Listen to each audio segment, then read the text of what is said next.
صادقون وعد الآمين يا أرحم الراحمين يا أرحم الراحمين يا أرحم الراحمين فرج على المسلمين بجاه طه الرسول جد ربنا بالقبول وهب لنا كل سوء رب استجيب لي آمين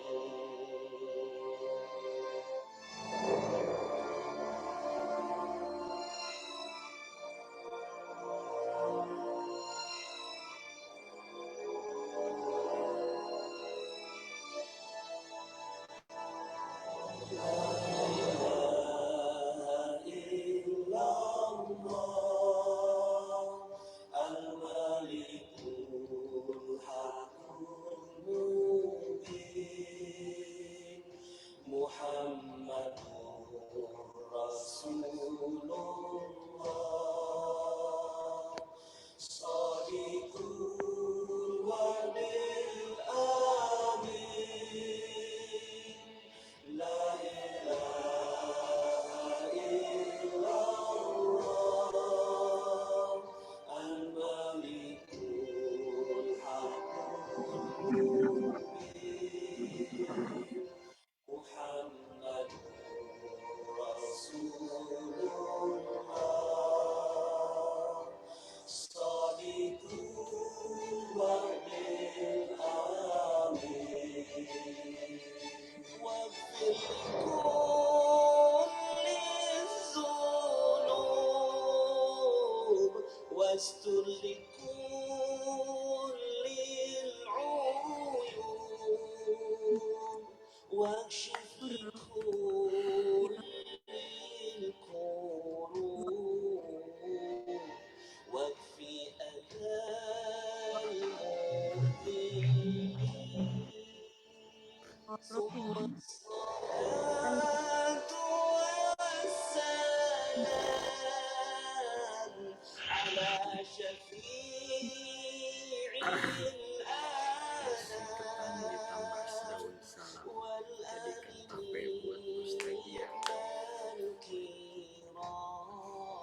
الكرام والصحب والتابعين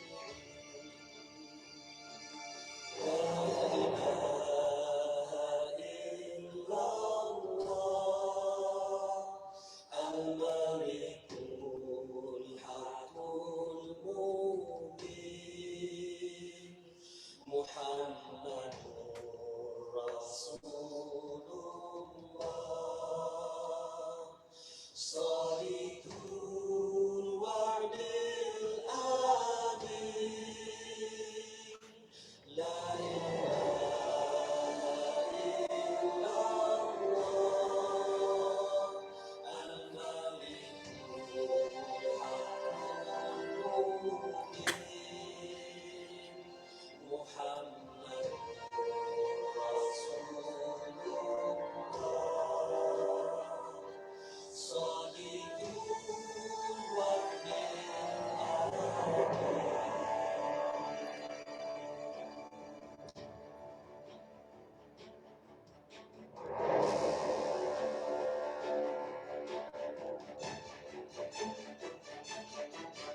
Assalamualaikum warahmatullahi wabarakatuh.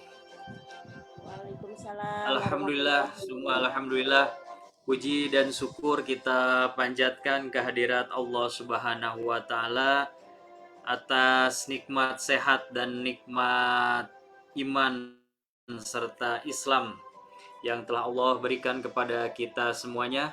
Salawat dan salam kita curahkan kepada junjungan alam Nabi besar Muhammad Sallallahu Alaihi Wasallam, dan juga mudah-mudahan salawat ini tersampaikan juga kepada sahabatnya, kepada keluarganya, dan tentunya kepada kita semua umat Nabi Muhammad Sallallahu Alaihi Wasallam yang akan sangat rindu akan syafaatnya nanti di yaumil akhir. Baik Bapak Ibu semuanya, peserta KUMR Kajian Online Magnet Rezeki Korwil Sikapura. Terima kasih. Kita ini adalah hari Senin tanggal 9 Januari 2023. Ini adalah hari terbaik yang Allah titipkan kepada kita semuanya, dan kita mengisinya dengan ilmu magnet rezeki. Mudah-mudahan saya doakan Bapak Ibu semuanya dalam keadaan sehat, dimanja, dibahagiakan, dan dimuliakan oleh Allah Subhanahu wa taala. Baik Bapak Ibu semuanya, tak terasa sekarang adalah KUMR yang ke-18. Alhamdulillah sudah hadir 22.000 orang peserta di KUMR pada malam hari ini. Terima kasih kepada semuanya yang sudah mau bergabung di KUMR Kajian Online Magnet Rezeki Korwil Sikapura. Mudah-mudahan Allah Subhanahu wa taala memberikan kenikmatan kepada kita semuanya, yaitu nikmat untuk terus selalu belajar. Karena tidak ada kata berhenti untuk belajar. Kita harus terus belajar dan mengupgrade ilmu kita semuanya. Baik Bapak Ibu semuanya, sebelum kita mulai KWR yang ke-18 pada malam hari ini dengan materi B3, bisnis berkah berlimpah. Kita sama-sama berdoa kepada Allah Subhanahu wa taala, mudah-mudahan dengan wasilahnya belajar kita pada malam hari ini, Allah gantikan dengan diampuninya dosa-dosa kita semuanya, dosa keluarga kita, dosa ibu bapak kita semuanya. Mudah-mudahan Allah ampuni dosa guru-guru kita semuanya, karena kita tidak bisa seperti ini tanpa jasa-jasa dari orang tua dan guru-guru kita semuanya. Tak lupa kita doakan juga semoga guru kita semuanya, Ustadz Nasrullah, selalu dibahagiakan, dimuliakan oleh Allah Subhanahu wa taala, dan diberikan kesehatan yang paripurna. Baik, bismillah, kita bacakan Al-Fatihah bersama-sama. Al-Fatihah. A'udzubillahi minasyaitonirrajim. Bismillahirrahmanirrahim. Alhamdulillahirabbil alamin, arrahmanirrahim, maliki yaumiddin. Iyyaka na'budu wa iyyaka nasta'in. Ihdinas syiratal mustaqim. Syiratal ladzina an'amta 'alaihim ghairil maghdubi 'alaihim waladdallin. Amin. Rabbi jidni ilman warzuqni fahman.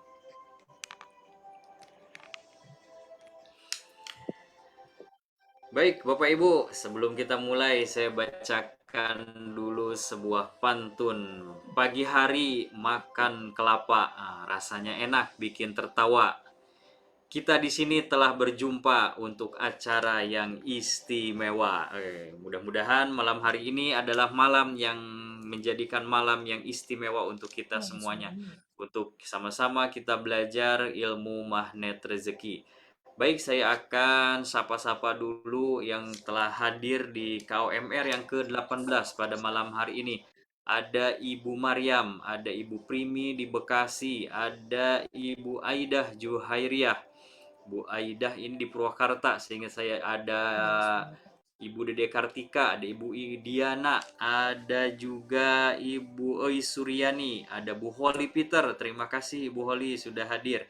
Ada juga Ibu Ika Puspita Dewi di Karawang, ada Ibu Imas Sukmianingsih, ada Ibu Isrowiyah, ada Ibu Khairiyah, ada Bapak atau Ibu Kosasih ini ya, Mbak, ada Bu Mariani di Purwakarta, ada lagi Ibu Nanik, Ibu Nia. Belum ada suara. Oke, sebentar coba. Oh ini sih udah oke di saya.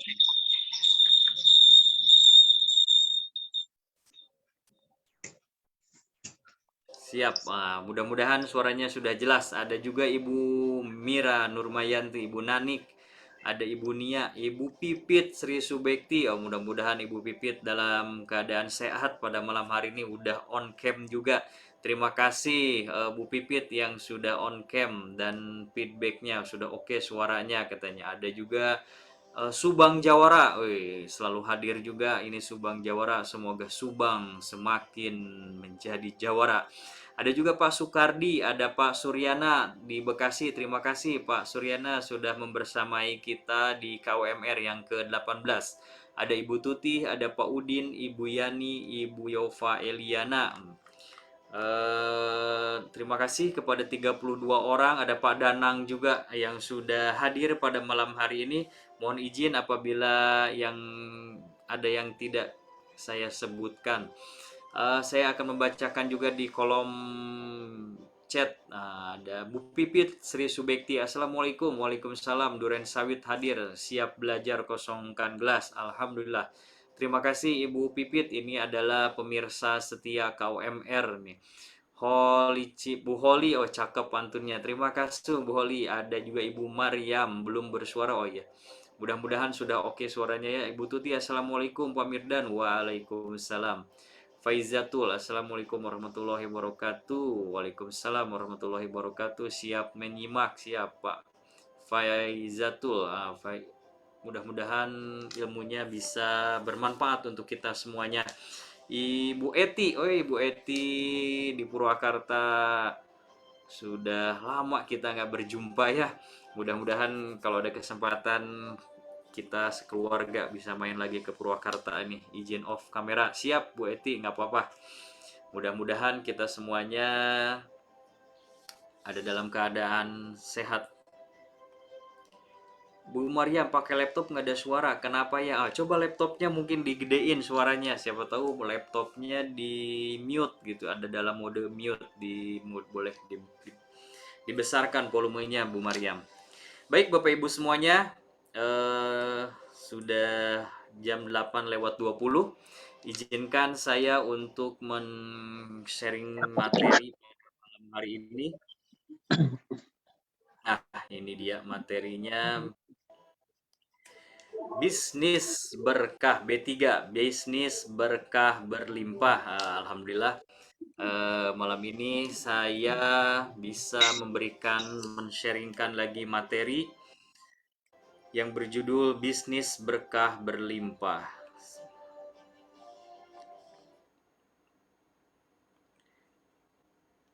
Apa sih bisnis berkah berlimpah ini ya? Jadi kenapa sih kita harus berbisnis? Terus apa bedanya sih bisnis sama berdagang gitu ya? Terus apa yang membuat bisnisnya ini berkah berlimpah? Tentunya nanti kita akan bahas pada malam hari ini. Mudah-mudahan kita semuanya dimampukan untuk memahami dan saya juga dimampukan untuk menyampaikan ilmunya dengan sebaik-baiknya. Bisnis berkah berlimpah. Jadi ada Abdullah ibnu Mubarak ditanya itu oleh sahabatnya gitu ya, kenapa masih saja berbisnis katanya di tengah kesibukannya sebagai ulama. Ini ulama masih berbisnis. Nah, jadi Abdullah ibnu Mubarak ini adalah seorang ulama, tetapi beliau ini masih menjalankan bisnis. Nah, jadi dia ditanya, kenapa sih? Oh, bukannya ulama tuh ya udah aja ngurusin agama gitu ya, mengajarkan ilmu agama gitu kepada umat gitu. Kenapa harus berbisnis? Nah, jawaban Abdullah ibnu Mubarak yaitu, aku berbisnis untuk menjaga kehormatan para ulama agar tidak terbeli oleh penguasa. Katanya itu adalah jawaban dari eh, Abdullah ibnu Mubarak ketika ditanya oleh temannya kenapa berbisnis gitu ya, karena Dia itu ingin menjaga kehormatan para ulama biar tidak terbeli oleh penguasa. Kita lihat gitu ya di Indonesia gitu Bapak Ibu semuanya,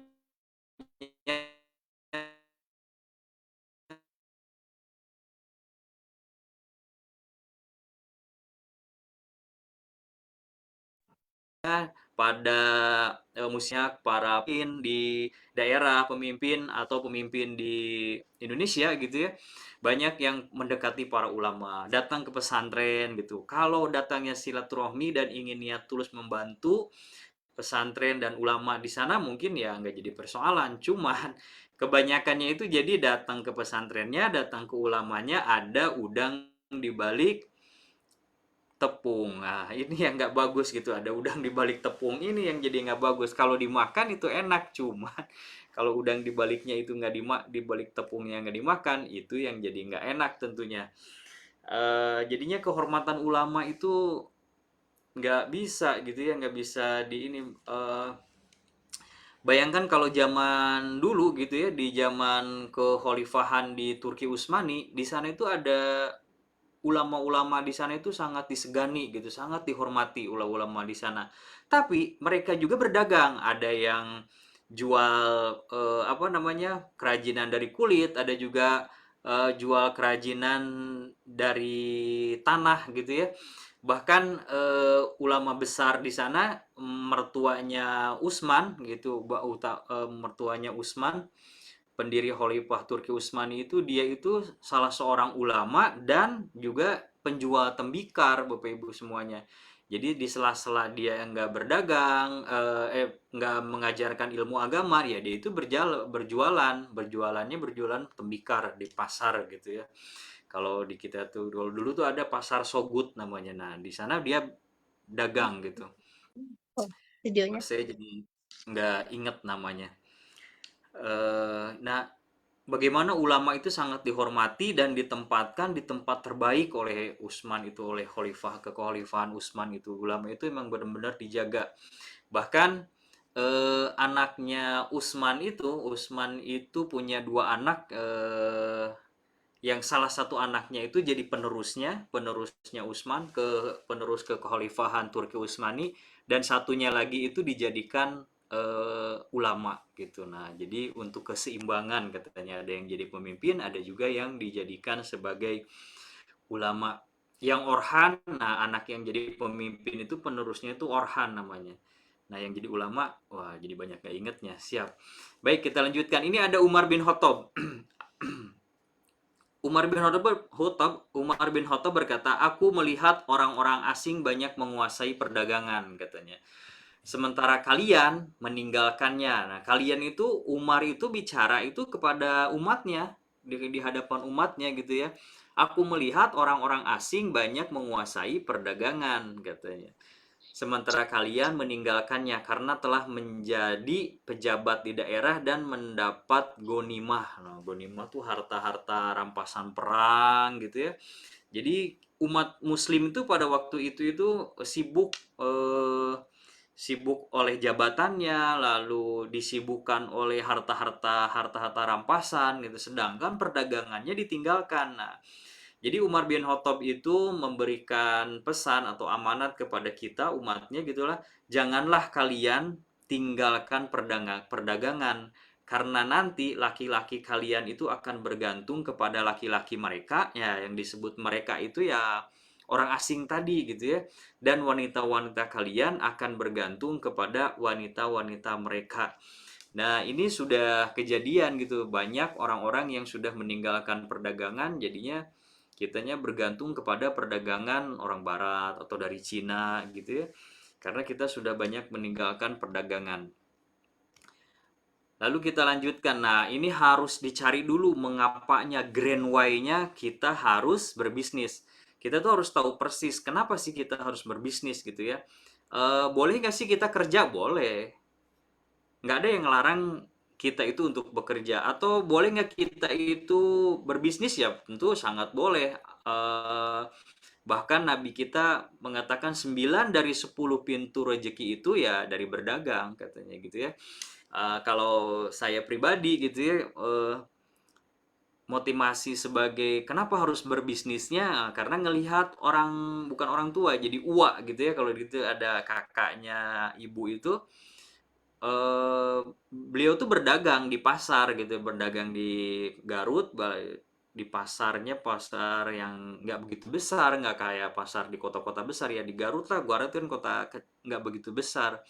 Berdagang tapi uak itu bisa berhaji gitu. Nah, di antara anak-anaknya itu yang ada kerja jadi PNS gitu ya, ada yang bekerja di kantor dan lain-lain, tapi dengan berjualan, tapi beliau itu bisa naik haji duluan gitu. Nah, ini yang bisa dijadikan motivasi gitu buat saya, kok bisa ya dari jualan itu bisa naik haji gitu. Sedangkan yang kerja di kantor, yang jadi pegawai negeri, malah belakangan gitu naik hajinya. Itu bisa dijadikan dasar atau motivasi buat diri saya pribadi, mengapa harus berbisnis gitu. Nah, ini kalau Bapak Ibu semuanya mau berbisnis, kita harus tentukan dulu visi misinya. Untuk apa sih visi misinya berbisnis itu? Atau kita di ilmu magnet rezeki, kita law of projection kan dulu gitu, kita bayangkan dulu, kita LOP kan dulu gitu, biar kita tahu tracknya kenapa kita harus berbisnis. Terus bisa nggak kerja sambil bisnis? Ya boleh banget, kerja sambil bisnis sangat bisa gitu, asal kita bisa bagi waktunya. Dan ketika kita lagi nggak semangat untuk bisnis, kita ingat tujuan kita itu berbisnis itu untuk apa. Nah, ini ada 3 hal yang dijadikan. Sebelum ke situ kita lihat dulu nih. Ini adalah kondisi dunia saat ini nih. Jadi zaman dulu itu ada lingkaran seperti telur tuh, yang di sana ada lingkaran sebelum seperti telur. Nah, dulu tuh kelas menengahnya banyak. Orang kayanya nggak banyak, orang tidak kayanya juga nggak banyak. Nah, gitu. Ini grafiknya nih, perbedaan zaman dulu sama zaman sekarang. Tapi zaman sekarang itu jadi kayak segitiga nih. Ada segitiga dibalikin dan ujung-ujungnya disatukan gitu ya. Nah, jadi yang kelas menengahnya itu nggak ada. Kelas menengahnya itu jadi nggak banyak. Jadi yang kelas menengah itu terbagi dua. Kelas menengah itu ada yang naik ke atas jadi orang kaya, dan ada yang turun menjadi orang yang tidak kaya. Nah, ini kelas menengahnya udah bergeser. Nah, ini adalah fenomena Holy Peter, tukang Bu Holy ya, tukang bubur naik haji. Tetangga saya tukang gorengan tempe juga sudah umroh. Wih, keren tuh, kan dari berjualan gitu. Sangat dahsyat sekali. Nah, ini orang kaya. Orang kaya itu sekarang, orang kaya semakin kaya, dan orang nggak kaya malah semakin nggak punya gitu. Orang nggak kaya itu semakin nggak punya apa-apa. Nah, di kelas menengah itu jadi terbagi gitu. Ada yang ke atas menjadi orang kaya, ada juga yang turun menjadi orang yang tidak kaya. Dan semakin ke sini, orang yang tidak kaya itu semakin nggak punya apa-apa, dan orang kaya itu semakin kaya. Nah, ini yang fenomena ini yang bisa di salah satu dijadikan dasar untuk kita semuanya. Kenapa sih kita harus berbisnis gitu? Kenapa lewat bisnis gitu ya? Selain tadi Rasulullah Shallallahu Alaihi Wasallam mengatakan bahwa 9 dari 10 pintu rezeki itu dari berdagang. Kalau zaman sekarang kerennya ya berbisnis lah gitu ya. Nah, kenapa harus berbisnis? Ini ada 3 hal yang harus diperhatikan nih. Karena sistem pendidikan di Indonesia itu didesain untuk menjadi kelas menengah, Bapak Ibu semuanya. Jadi kita itu dididik di sekolah, sekolah sampai tinggi, udah gitu kerja. Sama seperti orang tua kita juga. Pokoknya sekolah setinggi-tingginya. Udah sekolah ngapain? Ya cari kerja. Cari kerjanya di mana? Cari perusahaan yang besar, cari perusahaan terbaik. Terus kita di situ ngapain? Kerja. Kerja itu jadi apa? Ya jadi karyawan. Nah, ini jadi nggak ada tuh pola-pola di Indonesia gitu ya. Selain ya mungkin ada kampus Umar Usman, mungkin punyanya Ipo Santosa gitu ya, itu sekolah bisnis. Terus ada juga mungkin ISQ, ada juga yang ada sekolah bisnis, tapi nggak banyak gitu. Bahkan ya alhamdulillah sekarang juga ada pesantren-pesantren gitu ya, seperti di Gontor gitu, ada juga yang mengajarkan bagaimana menjadi pebisnis yang baik gitu. Atau di tempat sekolah anak saya juga ada tuh, jadi anak-anak itu diajarkan bagaimana membuat produk, dan produk itu harus dijual ke teman-temannya. Ini udah mulai. Tapi zaman dulu gitu nggak banyak pendidikan itu yang mengajarkan bisnis. Dulu gitu mengajarkannya pokoknya sekolah yang tinggi, nanti udah sekolah cari kerja jadi karyawan. Ini yang menjadikan dasar kenapa kita itu harus berbisnis. Kenapa? Karena kalau orang tuanya bisnis, biasanya anaknya juga jadi bisnis tuh.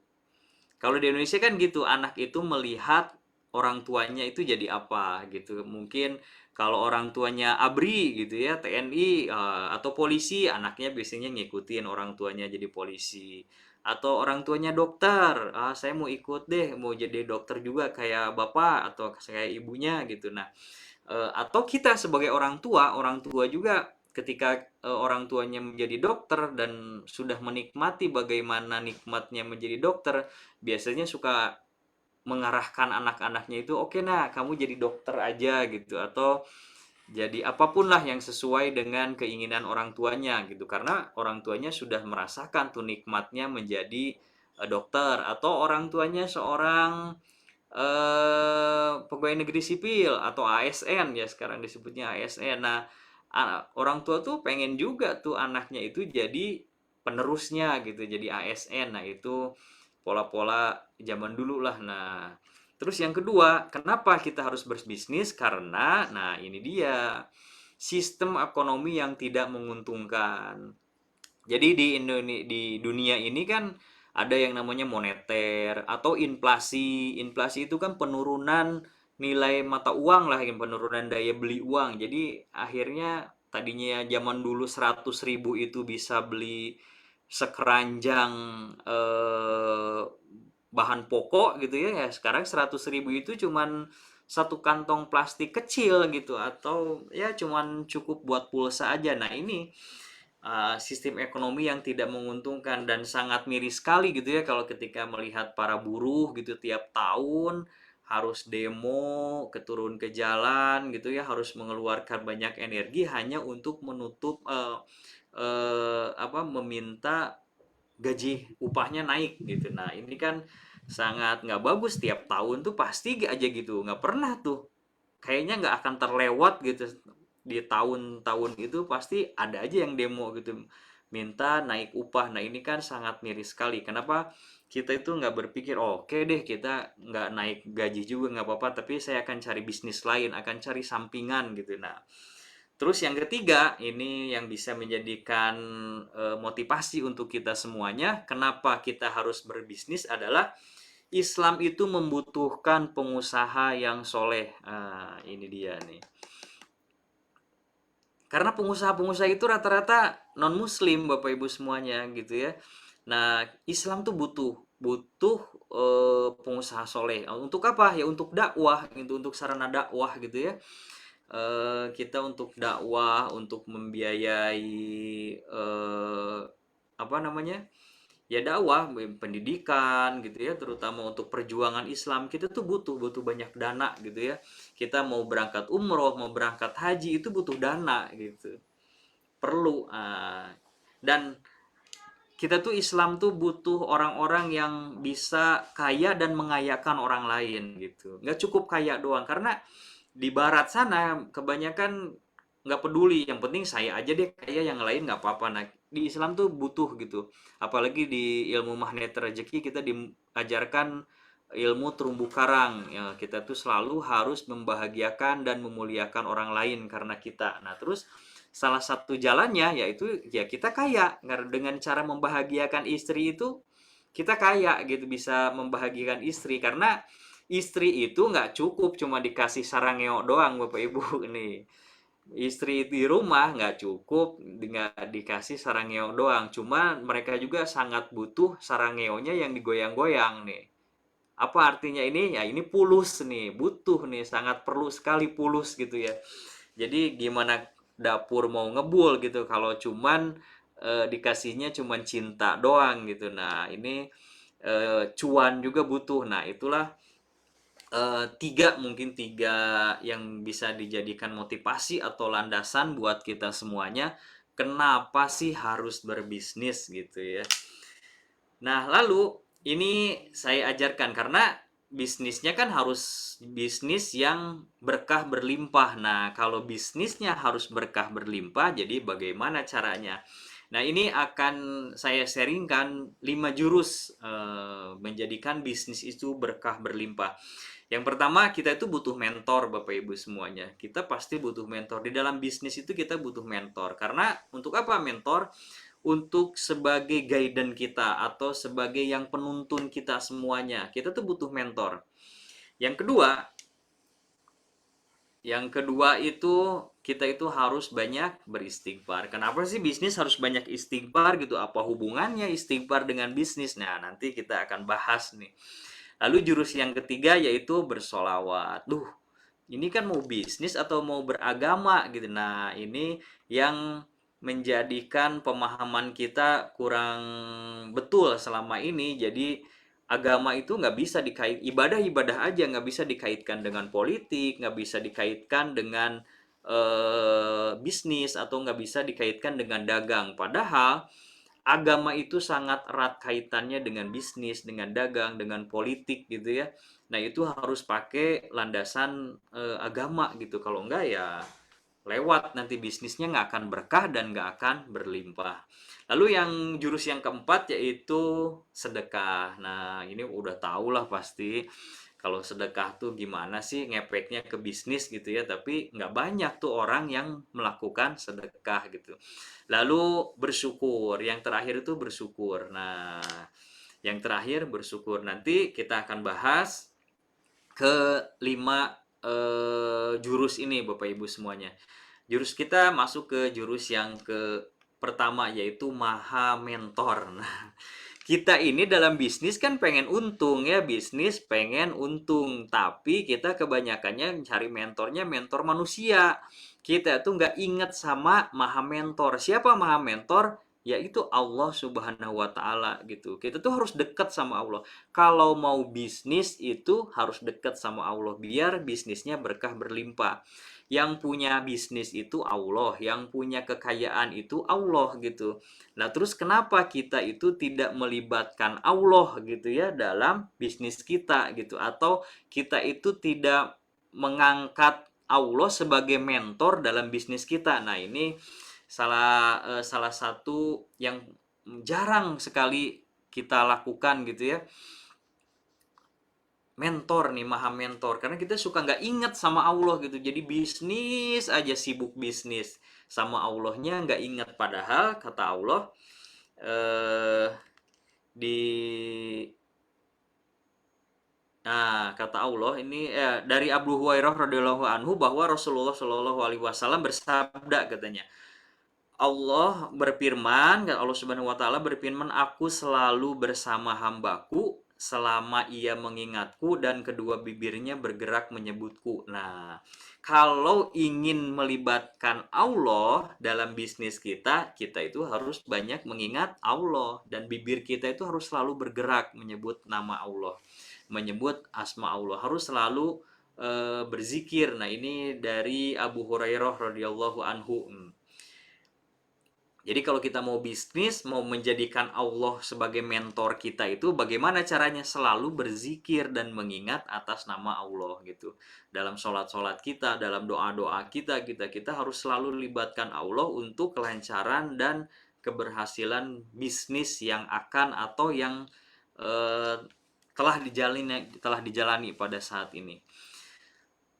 Oke, lalu yang kedua itu selalu beristighfar. Nah, ini istighfar ini akan melejitkan salah satu leverage gitu ya, salah satu pengungkit bahwa bisnis kita ini akan cepat maju gitu. Jadi ini ada cerita ibu gitu, ini ceritanya tapi bukan tentang bisnis, tapi ini adalah salah satu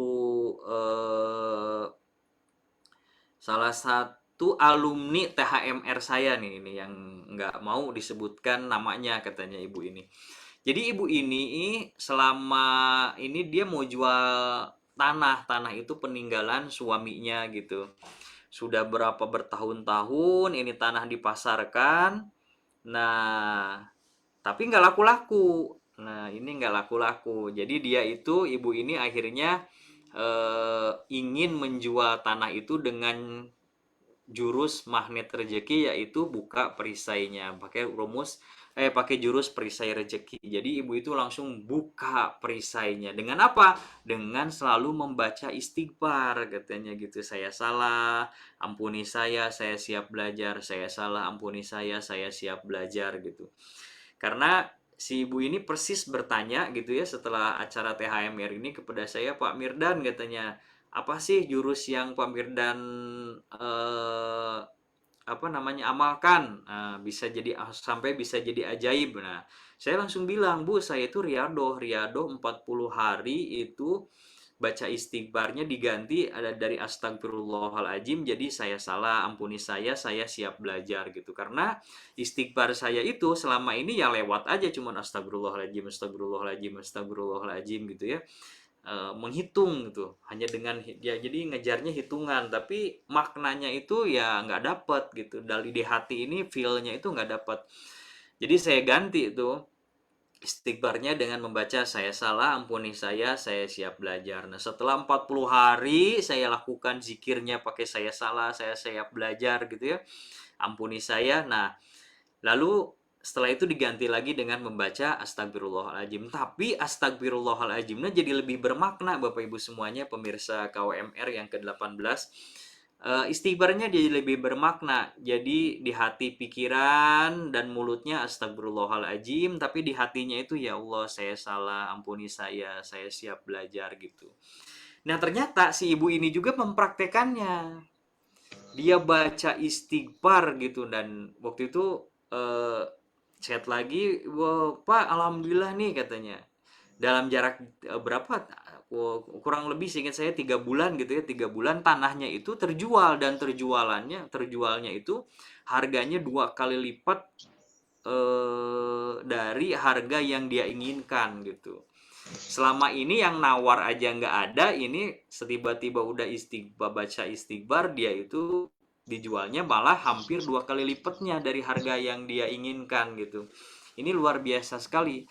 Pas itu saya tanya, Bu, istighfarnya berapa kali? Wah, kalau istighfarnya masih pakai berapa kali, berarti mulut saya tidak dibasahi dengan zikir, katanya. Wah, dari situ saya sangat terpesona gitu ya dengan ini. Keren banget gitu. Kok bisa beliau itu membaca istighfarnya dengan jadi selama dia masih bisa beristighfar, dia baca istighfar, katanya gitu. Lagi masak baca istighfar, sambil LOP itu tanahnya bisa kejual, katanya gitu. Nah, ini keren gitu. Jadi saya jadi masukkan ke dalam rumus kedua gitu ya, ke jurus kedua, yaitu banyak istighfar. Gimana caranya kita biar bisnis kita ini berjalan lancar, bisnis kita ini sukses, kita tuh harus banyak istighfar. Banyak istighfar, lalu kita bisa sambil mengingat, sambil LOP kan bisnis kita itu bisa berjalan lancar, bahkan bisnis kita itu bisa dahsyat gitu ya penghasilannya. Nah, ini yang di surat 71 ayat ke-10 sampai ke-11 gitu ya.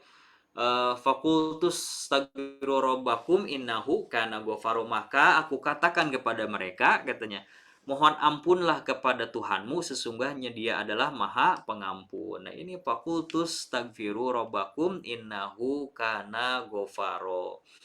Nah, kalau kita udah minta ampun, ya salah satunya minta ampun itu dengan cara apa ya? Perbanyak istighfar gitu. Nah, terus di ayat ke-11-nya, auzubillahi minasyaitonirrajim, yusilis samaa alaikum midroro, niscaya dia akan mengirimkan hujan yang sangat lebat kepadamu. Hujannya itu lebat. Jadi hujannya itu bukan gerimis, pemirsa KWMR semuanya, bukan cipratan, tapi lebat, Bapak Ibu semuanya.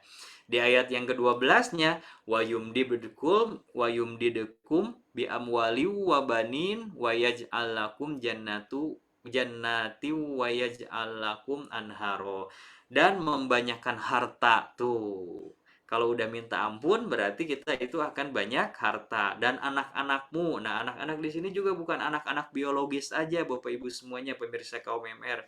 Bisa juga anak-anak perusahaan, anak-anak cabang-cabang bisnis, dan untukmu juga kebun-kebun tuh. Zaman dulu kan belum ada tuh online shop, belum ada. Dulu tuh adanya kebun kurma, mungkin ya kebun sawit atau kebun apalah gitu ya.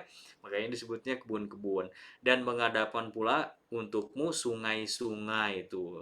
Kebayang tuh ada kebun, ada sungai. Kira-kira kita harus nyiram nggak? Kita nggak usah nyiram lagi Bapak Ibu. Jadi bisnis kita itu bisa jadi autopilot kalau kita udah eh beristighfar dalam bisnis kita. Nah, terus di ayat yang ketiga lah 13, malakum la tarjuna lillahi waqara. Nah, mengapa kamu tidak percaya? Nah, ini nggak banyak yang percaya bahwa dengan istighfar, bahwa dengan minta ampun, bahwa dengan membuka perisainya bisa membuat kita kaya. Ini nggak ada yang percaya gitu ya. Wa qad khalaqakum atwaro. Padahal dia sesungguhnya telah menciptakan kamu dalam beberapa tingkatan kejadian. Nah, ini mengapa kamu tidak percaya gitu kalau Allah itu meragukan kepercayaan kita dengan membaca istighfar, dengan memohon ampun bisa menjadikan kita kaya. Oke, kita lanjut yang jurus yang selanjutnya yaitu bersolawat. Nah, ini cerita tentang solawat banyak sekali nih tentang solawat ini bila diinikan dengan bisnis gitu ya. Di Quran surat Al-Ahzab ayat ke-56, auzubillahi minasyaitonirrajim. Innallaha wa malaikatahu yusholluna 'alan nabi. Ya ayyuhalladzina amanu shollu 'alaihi wasallimu taslima. Sesungguhnya Allah dan para malaikatnya bersolawat untuk Nabi. Wahai orang-orang yang beriman, wahai orang-orang yang beriman, kita nih lagi dipanggil sama Allah. Bersolawatlah kamu untuk Nabi dan ucapkanlah salam dengan penuh penghormatan kepadanya tuh. Allah aja gitu ya dan para malaikatnya aja bersolawat kepada Nabi gitu ya. Dan Allah, wahai orang-orang yang beriman, sudah menyuruh kita juga untuk mengucapkan salam, mengucapkan bersolawat kepada Nabi dengan penuh penghormatan, dengan penuh penghayatan gitu ya. Allahumma sholli ala Sayyidina Muhammad wa ala ali Sayyidina Muhammad. Loh. Banyaklah sholawatnya, ada sholawat Jibril, sholawat Kamilah, sholawat apapun lah. Pokoknya kita itu harus banyak baca sholawat intinya Bapak Ibu semuanya. Kenapa? Karena bersolawat itu banyak sekali faedahnya. Ini saya punya 3 cerita tentang sholawat gitu ya. Yang pertama ada lebah nih. Jadi suatu ketika Rasulullah Shallallahu Alaihi Wasallam itu dan Ali bin Abi Thalib itu main ke kebun. Nah, main ke kebun. Akhirnya mereka itu lagi duduk santai berdua, lalu datanglah seekor lebah gitu ya. Datang seekor lebah. Lalu terus aja berputar itu lebah di dekatnya Rasulullah sampai akhirnya menarik perhatian Rasulullah. Lalu Rasulullah bertanya kepada itu lebah, "Wahai lebah, ada apa gerangan? Kau berkeliling di dekatku," katanya. Nah, lalu lebah ini berkata kepada Nabi kita Muhammad Shallallahu Alaihi Wasallam, "Wahai Nabi," katanya, "terima kasih engkau telah datang ke kebun ini," katanya, "suatu kehormatan bagiku," katanya, "engkau datang ke kebun ini, nah, dan aku ingin memberikan hadiah kepadamu," katanya. Lalu Nabi berkata lagi, "Apa hadiahnya?" katanya. "Madu yang sangat manis," katanya. Lalu Rasulullah berkata kepada sahabatnya Ali bin Abi Thalib, "Wahai Ali," katanya, "kita akan diberi hadiah madu yang sangat manis oleh ini lebah. Ikutilah lebah ini, dia akan menunjukkan tempatnya dan ambillah lebah madu itu," katanya. Lalu Ali bin Abi Thalib beranjak dari duduknya dan mengikuti ini lembah dan diambil madunya. Lalu madunya itu dicicipi oleh Nabi Muhammad SAW dan rasanya memang manis sekali gitu, manis banget katanya. Belum pernah ada Nabi itu belum pernah mencicipi madu semanis dan senikmat itu katanya. Lalu Nabi bertanya kepada ini lebah, "Wahai lebah," katanya, "kenapa madu ini kok rasanya nikmat sekali, manisnya beda, manis banget nih," katanya gitu. "Aku suka," katanya. Lalu si lebah ini menjawab, "Ya Rasulullah," katanya, "ketika aku mengambil sari-sari dari bunga itu ya, sari-sari bunga gitu ya, mengambil itu, setiap aku mengambil aku bersolawat kepadamu," katanya. "Aku diperintahkan bersolawat kepadamu oleh siapa? Oleh Allah Subhanahu wa Ta'ala," katanya. Lebah aja ketika dia mau memakan sari-sari manis dari bunga, dia itu bersolawat dulu. Dia itu bersolawat dulu, lalu diambil itu sari-sari bunganya untuk dijadikan madu. Makanya madunya itu bisa jadi madu yang sangat nikmat sekali Bapak Ibu semuanya. Lalu saya punya lagi cerita tentang sholawat yang kedua. Nah, ini ada orang yang yang punya amanahnya sebanyak 500 dinar. Jadi ada salah seorang di zaman itulah ya, dia itu amanahnya banyak sekali Bapak Ibu. Amanahnya itu sampai 500 dinar. 500 dinar dari banyak orang, dan akhirnya dia itu sudah janji akan membayar 500 dinar ini di hari tersebut gitu loh ya. Tapi di hari yang telah dijanjikan itu, si bapak ini belum punya 500 dinarnya. Lalu datanglah orang-orang itu, lalu menanyakan, "Bagaimana 500 dinarnya mana? Kamu kapan akan bayar?" gitu. "Ya nanti, sekarang saya tidak punya uang," gitu. Akhirnya, "Tunggu dulu, saya akan mencari uang untuk kalian untuk membayar amanah saya," katanya. Lalu dia ini datang ke saudagar, ke orang kaya. "Wahai orang kaya, pinjamkan aku uang 500 dinar," katanya. "Untuk apa?" katanya. "Saya ini banyak amanah," katanya. Oh, ini sebentar. Izin ada suara yang masuk.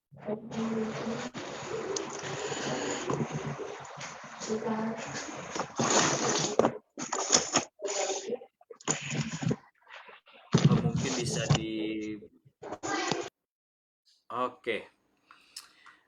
Siap, kita lanjutkan lagi. Nah, lalu dia ini datang ke orang saudagar kaya, pinjam 500 dinar. Nah, 500 dinar itu dikasihlah sama saudagar yang kaya ini. "Oke, saya kasih 500 dinar, tapi saya pengen tahu dulu, kamu kapan akan bayarnya," katanya. "Oke, saya akan bayar nanti di tanggal sekian-sekian," katanya. Ketika telah dijanjikan di tanggal tersebut, nah, lalu 500 dinar itu diambil, dibawa, dan dibayarkanlah amanah-amanah semuanya sampai habis 500 dinar itu. Karena memang 500 dinar itu untuk dibayarkan amanahnya dia semuanya. Sampai pada hari yang telah dijanjikan kembali kepada si saudagar kaya ini, 500 dinar itu dia belum punya untuk bayar. Jangankan 500 dinar, 1 dinar pun tidak ada katanya. Lalu si saudagar ini datang ke rumahnya. "Hai bapak," katanya, "kamu punya hutang amanah 500 dinar kepada saya. Ini waktu yang engkau telah janjikan akan bayar pada hari ini. Silahkan bayar." "Wahai saudagar," katanya, "saya sudah tidak punya. Saya tidak pegang 500 dinar itu. Jangankan 500 dinar gitu, 1 dinar pun saya nggak ada," katanya. "Kalau sekarang 1 sen pun nggak ada. Saya nggak ada nih." Kata saudagar ini ya nggak bahagia gitu dengar jawaban itu. Dengan jawaban itu maka, "Oke, kamu sudah janji pada hari ini akan bayar kepada saya 500 dinar, tapi kamu tidak membayarkannya. Kamu ikut saya," katanya. Lalu dibawalah ini ke pengadilan, datang ke jaksa. "Wahai jaksa," katanya, "ini saya membawa satu bapak ini, dia punya amanah kepada saya 500 dinar, dan dia harus membayar pada hari ini," katanya, "janji sesuai dengan janjinya. Tapi dia tidak bayar," katanya. "Bagaimana jaksa?" Lalu jaksa bertanya kepada ini bapak, "Bapak, apakah benar kamu menjanjikan akan membayar 500 dinar pada hari ini?" "Iya." "Apakah benar amanahnya 500 dinar?" "Iya," katanya. "Terus kenapa kamu tidak bayar?" "Ya saya nggak punya, mau apa yang mau dikasih," katanya. Lalu, "Oh, saya tidak terima," katanya, kata saudagar yang meminjamkan uang 500 dinar ini. Akhirnya diputuskanlah ini si bapak harus dipenjara. "Baiklah," katanya, "Bapak, karena kamu tidak bisa membayar amanah, maka saya akan penjarakan," katanya gitu. Lalu si bapak ini, "Baik," katanya, saya terima karena saya tidak punya uang, tidak punya dinar untuk membayarnya, saya rela di penjara. Tapi berikan saya waktu 1 malam untuk pulang dulu, katanya. Ingin menemui istri sama anak-anak saya, katanya. Ingin pamit dulu, saya ingin bilang ke mereka bahwa saya akan dipenjara. Lalu si jaksa ini, apa yang menjadi jaminan kamu tidak akan kabur, katanya. Oh, kalau saya mau kabur dari dulu aja, katanya. Saya kabur sebelum saya dibawa ke pengadilan. Saya kabur dari saudagar kaya yang telah memberikan pinjaman uang kepada saya, katanya. Tidak bisa, katanya, dalam ini kamu harus dijamin. Maka siapa yang akan menjaminmu akan kembali lagi, katanya. Kalau tidak ada penjamin, saya tidak akan berikan kamu waktu untuk pulang, katanya. Akhirnya si bapak ini menjawab, ya wahai jaksa, katanya, saya yang menjamin saya adalah Rasulullah, katanya. Wah, mendengar penjaminnya Rasulullah, nah si jaksa ini gemetaran, Bapak Ibu semuanya, pemirsa KWMR. Akhirnya si jaksa ini memberikan waktu kepada bapak ini untuk pulang, katanya, untuk pulang. Oke lah, karena kamu menjamin Rasulullah sebagai, tapi tidak cukup gitu aja. Apa yang jaminanmu Rasulullah itu? Baik, kalau misalkan saya tidak akan kembali lagi, saya rela di blacklist oleh Rasulullah untuk tidak mendapatkan syafaatnya. Wah, jaksa ini makin makin tertegun, Bapak Ibu. Wah, ada orang di mana semua orang ingin merindukan syafaatnya Nabi besar Muhammad SAW, tapi dia rela menjaminkan syafaatnya itu, dia rela tidak dapat syafaatnya itu demi untuk pamit dulu, katanya. Berarti orang ini bisa jadi orang yang amanah, katanya. Jaksa itu berkesimpulan seperti itu loh. Kata jaksa, baiklah silahkan kamu pulang, besok kamu harus balik lagi ke sini. Siap jaksa. Akhirnya si bapak ini pulang ke rumah, lalu pamitan ke istrinya, bilang cerita bahwa bapak itu punya 500 dinar, tidak bisa bayar hari ini, dan bapak ini harus dipenjara, katanya. Kata istrinya, lalu kenapa kamu bisa pulang, katanya, nanya. Ya, karena saya menjaminkan Rasulullah, katanya. Wah, si istrinya juga kaget, kok bisa menjaminkan Rasulullah, katanya gitu. Padahal Rasulnya itu udah nggak ada kan, udah meninggal gitu. Jadi ceritanya cerita setelah zaman Rasulullah udah meninggal. Nah, akhirnya si istri, ya sudah, malam ini kita bersama anak-anak kita, karena Bapak telah menjaminkan diri kepada Rasulullah, maka kita semuanya harus banyak-banyak bersolawat kepada Rasulullah. Akhirnya ini satu keluarga membacakan solawat di malam itu sampai mereka tertidur. Nah, lalu setelah tertidur, si bapak ini bermimpi. Katanya, kau telah memimpi didatangi oleh Rasulullah, Bapak Ibu. Akhirnya Rasulullah bilang, cerita dalam mimpinya itu, Bapak, kamu telah menjaminkan saya, maka kamu datang ke khalifah gitu, ke penguasa lah, ke penguasa zaman itu gitu ya, datang ke sana. Orang itu, si penguasa itu bersolawatnya kurang pada malam kemarin, katanya. Jadi ada salah satu orang penguasa itu, solawatnya 1000 kali bersolawat kepada Rasulullah dalam satu hari, tapi di hari itu, di malam itu kurang, katanya. Kamu datangi dia dan minta dia untuk membayarkan amanahnya, katanya gitu. Sampaikan salam dari saya. Akhirnya besok paginya si bapak ini datang ke penguasa, ke presiden lah istilah, atau ke gubernur lah, ke gubernur datang, wahai gubernur gitu ya, tolong bayarkan hutang saya, katanya. Amanah saya berapa? 500 dinar. Wah, kenapa saya harus membayarkan amanah kamu, kata ini gubernur lah, katanya. Karena saya bermimpi, katanya, didatangi oleh Rasulullah. Wah, apa? Kamu bisa saja berbohong, kata ini gubernur. Enggak, saya tidak berbohong. Apa buktinya, katanya. Wahai penguasa, kata Rasulullah, kamu dapat salam dari Rasul, dan sholawatmu pada hari kemarin tidak genap 1000, katanya. Nah, kaget ini penguasa. Berarti orang ini benar, karena dia itu merasa bahwa pada malam itu sholawatnya itu kurang dari hitungan 1000, katanya gitu. Akhirnya, terima kasih kamu telah memberikan kabar bahagia. Saya Berarti sholawat saya selama ini diterima oleh Allah, oleh Rasulullah katanya. Jadi Rasul itu tahu saya suka bersolawat kepadanya katanya. Maka ini saya kasih 500 dinar untuk membayar amanah kamu, dan saya berikan lagi 2.500 dinar. Jadi yang 500 dinar itu dari Baitul Mal gitu ya.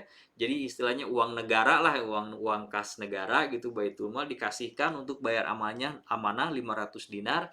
Yang 2.500 dinar itu dikeluarkan dari kantongnya si gubernur ini, dari kantong pribadi. Dan ini 2.500 dinar bawa kepada keluargamu dan istrimu katanya. Oh, akhirnya seneng nih. Akhirnya datanglah dari rumah gubernur, dia datang ke jaksa lagi, datang ke pengadilan. Jaksa sudah menunggu di sana Bapak Ibu. Jaksa sudah menunggu.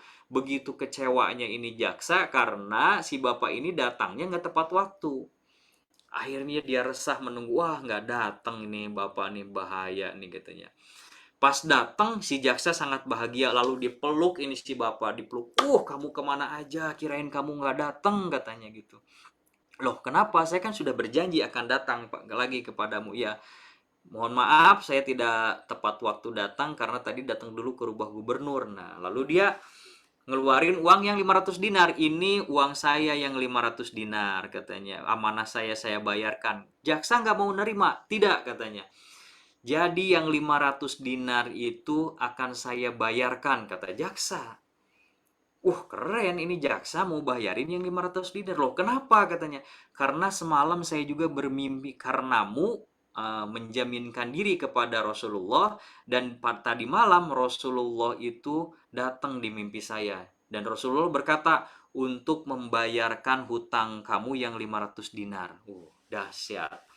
Jadi si bapak ini didatengin Rasulullah, lalu si jaksa juga mimpi didatangi Rasulullah, disuruh membayarkan amanahnya yang 500 dinar. Akhirnya yang 500 dinar dari gubernur itu tidak dibayarkan karena dibayarkannya oleh sang jaksa gitu. Nah, lalu datanglah si bapak ini ke saudagar kaya yang meminjamkan uang untuk meminta maaf gitu ya.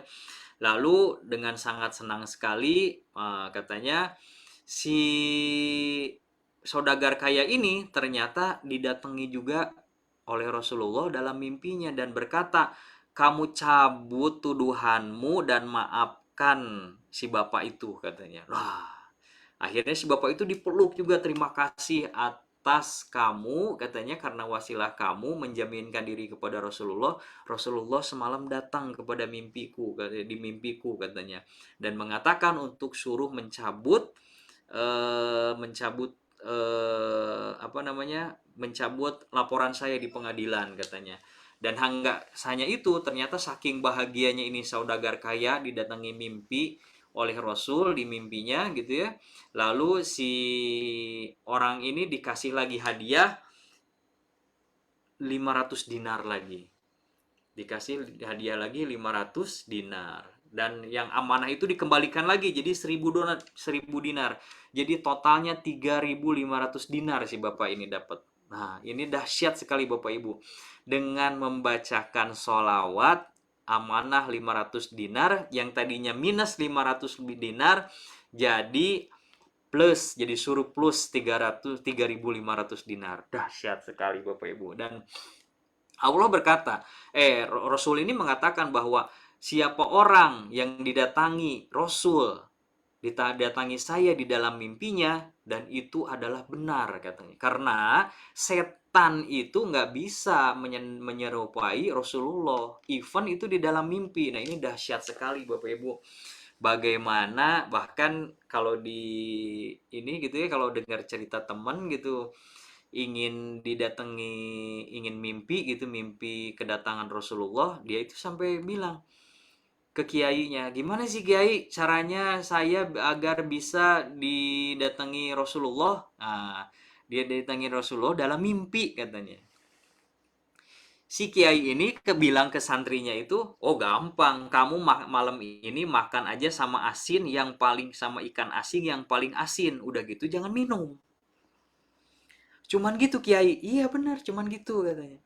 Cuman gitu doang. Makan ikan asin yang paling asin dan jangan minum setelahnya.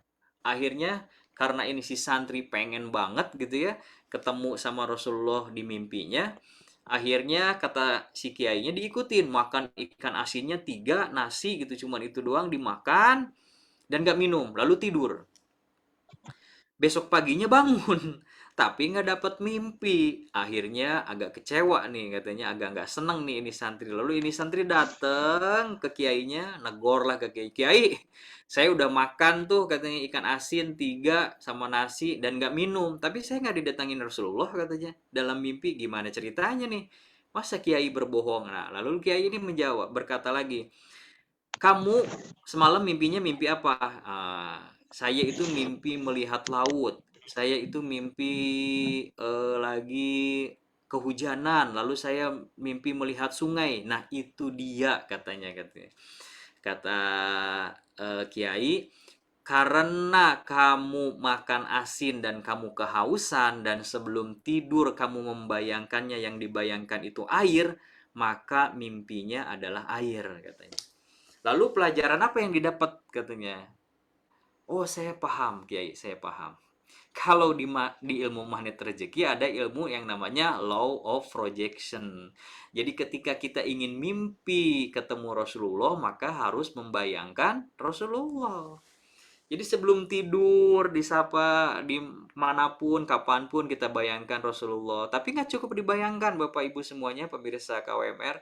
Kita juga harus membacakan sholawat. Jadi dengan begitu, kita tuh akan deket sekali. Kita kemungkinannya akan sangat besar kita itu didatangi oleh Rasulullah Shallallahu Alaihi Wasallam dalam mimpi-mimpi kita, gitu ya.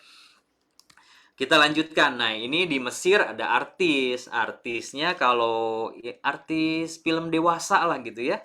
Jadi ada artis film dewasa ingin memerankan seseorang yang solehah di dalam filmnya. Nah, si artis film dewasa ini, artis film X lah gitu ya, kita katakan.